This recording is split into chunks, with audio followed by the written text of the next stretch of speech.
Hello साथीहरू, आज चाहिँ हाम्रो यहाँ सुलीचौरमा चाहिँ पानी परिरहेको छ। रातिदेखि नै परिरहेको थियो र अहिलेसम्म पनि बिदो भएको छैन हैन। अनि अलि टाढा टाढा त हिउँ पनि परिरहेको छ हाम्रो रोल्पामा चाहिँ।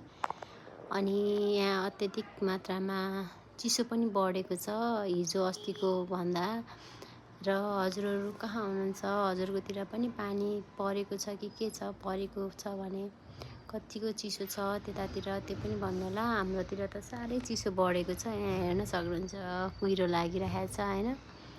अनि हिउँ चाहिँ पर्दैन हाम्रोमा, हामी बसेको ठाउँमा चाहिँ। यहाँदेखि अलि 200-300 मिटर, 200-300 होइन, अलि धेरै नै माथि चाहिँ हिउँ पर्छ। हाम्रो यहीँ 7 नम्बर वडा कार्यालयदेखि माथि पनि हिउँ पर्छ।